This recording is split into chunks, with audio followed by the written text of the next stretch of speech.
How do two strangers, completely unknown to one another, do business worth millions of money?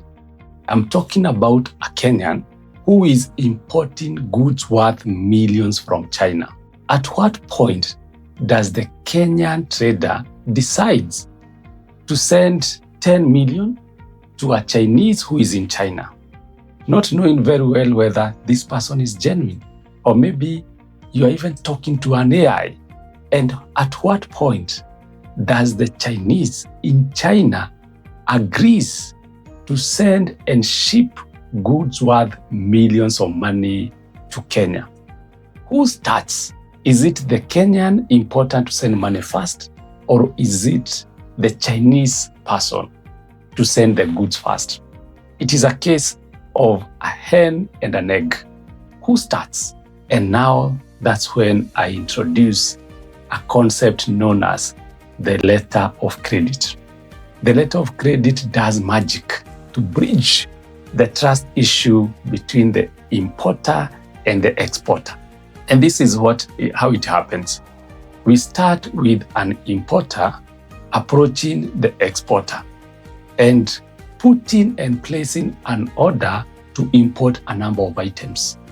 And the two of them, they agree to prepare a sale agreement and they execute it. The sale agreement stipulates that the payment of goods will be done through a letter of credit, just to make sure that we bridge the trust issues. Now, with the sale agreement, the importer goes to their local bank. For instance, they go to KCB and they present the sale agreement to the KCB, indicating that they are desirous of importing goods worth 10 million from a stranger. And the bank is shocked, but the bank says, it's okay, we will hold your hand. So the bank says, since this other stranger does not trust you as an individual, but we are an institution, the KCB or Equity or Cooperative, we will issue a guarantee to the exporter, telling them, let's just export everything that you need. And in the event you don't pay as an importer, we as the good bank, we will step in and pay for you. So the letter of credit is prepared by who? The bank. And in this case, KCB Bank is referred as the issuing bank because it is the bank that is issuing the letter of credit. On the other side in China, we have this guy called the exporter. The exporter, for sure, he doesn't care about KCB. He has never heard about KCB. And now, how can he trust KCB, a funny institution in Kenya that is not known in China and is giving him a word that you just export 10 million Kenya and we as the Bank of Kenya will pay you? How? Now, it is at this point that the exporter consults his local bank in China, referred to as the advising bank. The advising bank looks at the letter of credit and they check, they confirm. Once they are satisfied, it is when they advise the exporter to ship the goods. And let me put it very clearly. You see, this letter of credit, actually, it through the sale agreement that was prepared between the importer and exporter, the sale agreement also gives clear instructions how the payment will be done through a letter of credit. And therefore, the sale agreement mentioned both the bank of the importer and the bank of the exporter.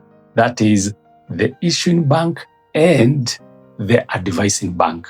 So once the importer agrees with their bank for the letter of credit to be prepared, the letter of credit is not sent via email or any other way of communication because this is a very confidential document. It is the issuing bank that communicates directly to the receiving bank in China, which is referred as the advising bank. That document is sent through the SWIFT process.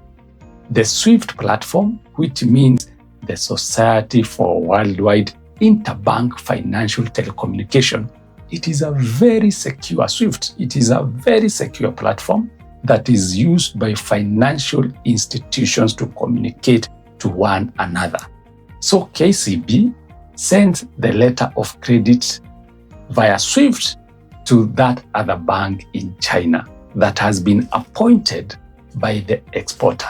Once this bank in China receives the letter of credit, it informs the exporter that we have this letter of credit. Can we confirm that it is in agreement with the sale agreement that you're having with your Kenyan buyer? So once the exporter says the letter of credit is okay, then the bank in China assures the exporter that we have your back. Just go and prepare everything, ship the load, the products, the goods to Kenya, and we will ensure that you are paid your money in full. So the exporter goes back to his shop, prepares all the goods that needs to be exported to Kenya, and they take them to the shipping company in China for shipment to Kenya. And when that happens, the exporter in China is given a very, very important by the shipper, the shipping company, and that is called the Bill of Lading. The Bill of Lading is a document issued by the shipping company saying that we are in receipt of these goods that are supposed to be delivered from China to Kenya, and the person who is supposed to deliver to is a Kenyan person called Kamau. So the Bill of Lading is given by the shipping company to the exporter. So the exporter has to take the Bill of Lading to the bank, his bank in China, just to confirm to them that I have released the goods. This is the Bill of Lading. This is the commercial invoice that I need to be paid. This is the commercial invoice, meaning this is the invoice or the document that shows how much the Kenyan importer needs to pay me. So he has to provide at least 3 documents, sometimes 4. One is the Bill of Lading, showing and proving, which is to act as evidence that this person has released the goods. So Bill of Lading, then we have a commercial invoice, the amount, the document, how much he claims and he needs to be paid for releasing the goods. And this commercial invoice must be in agreement with the sale agreement that they had with the Kenyan importer.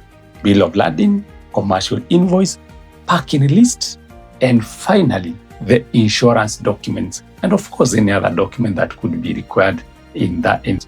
So the exporter hands them over to who? To the advising bank. The advising bank verifies the documents. Are they in line with the letter of credit? Are they in line with the sale agreement?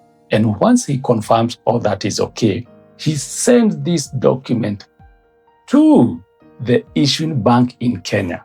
Again, through email, through very secure platform known as SWIFT, Society for Worldwide Interbank Financial Telecommunication.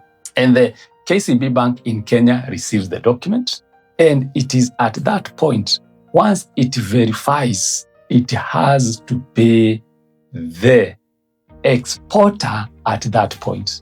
Because KCB document has this document, Bill of Lading, it has the commercial invoice, it has the packing list, and it has the insurance papers. Everything that is needed to confirm that the exporter already released the goods and they were in good form. Remember, KCB is willing to pay because it knows you very well as the customer, because you are the importer and you have a relationship with the bank. maybe you have already given them a security that in the event that you also fail, if you fail to pay KCB, they to get you. Probably you still have some money in the bank account, or they have asked you for a security, just like in the case of loans. So KCB, once it verifies that the bill of lading is okay, there's a commercial invoice, there's a parking list, and there's insurance documents, then they release the money to the exporter, either directly or sometimes through the advising bank. This is according to what the letter of credit says. And now, remember yourself as the importer, you are yet to get the goods. So your bank asks you about those goods, about the documents that they have, and you agree with the bank. Once you agree that you will pay, and of course you have no choice, because again, all this agreement had already been secured and concluded when you are preparing the letter of credit. So the bank, KCB now, gives you the bill of lading, and this document is very important because it is the one that will go with to the port of to the Mombasa port, so that you can be able to receive the goods. The shipper in Mombasa, even the custom clearance, they will not clear and release the goods to you without the bill of lading. And the bill of lading is not sent to you by the exporter directly. It is sent through your local bank. So the KCB must say, before we give you these documents, ensure that you clear everything that we have paid on your behalf. Once you are done with the KCB, they give you the bill of lading, the parking list, they give you the insurance documents, and you go to Mombasa, you present them to the shipping company, and you have your goods. Everything is okay. Everyone is happy. You have your goods. You have the KCB bank. The KCB bank has paid the exporter, and it is a full circle. Everyone is happy. So it is very important to understand the whole process of letter of credit, and even to understand that it exists in the first place, so that you don't lose millions of money sending so much money to a stranger, someone that you have never seen, you don't know even how to trace them, or saying it is 10 million, can I send you a 10% deposit? Even that small deposit, don't send. Just visit your bank and it will organize for you a letter of credit. It is a method that is accepted globally, and it is very secure. It will ensure that you don't lose your money to strangers. Letter of credit is not just any other bank instrument, but it is a document that bridges a trust issue between an unknown importer and an unknown exporter, and both of them, they need each other. So how do we do this? The bank has to come in between and help these people to do business. As I keep saying, when you know better, you do better.